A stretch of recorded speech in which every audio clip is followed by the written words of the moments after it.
வரனால இந்த chocolate juice இதெல்லாம் எடுத்து இந்த பேகுக்கு பின்னாடி ஒழிச்சு இப்படி வச்சிடலாம். இன்னும் என்னன்னா மேலே வந்தால் கண்டிப்பாக போக மாட்டான். ஆமாம், உட்காந்துட்டே இருப்பா. இப்போ ஒரு ரியாக்ஷன் ஒன்று கொடுப்பா, பார்க்கணும். ஆமாம், பார்த்தோன்னே அப்படின்னு ஒரு ரியாக்ஷன் கொடுப்பா இரமா. அது பார்க்கறதுக்கு தான் நானும் வெயிட்டிங். குட்டீஸே குட்டீஸே வா வா வா வா வா. கொலுசுல இப்படி இருக்கு. வாடா வாடா வாடா வாடா. உள்ள வா உள்ள வா. உள்ள வர தெரியாதுடா. வா. ஐயோ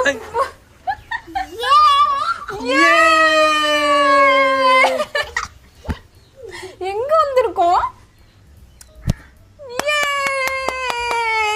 எல்லாருக்கும் இஷ்டாயா? இஷ்டாயா நமக்கு? எத்தனை இஷ்டம்? இஷ்டாயா? குட்டீஸே இஷ்டாயாடா?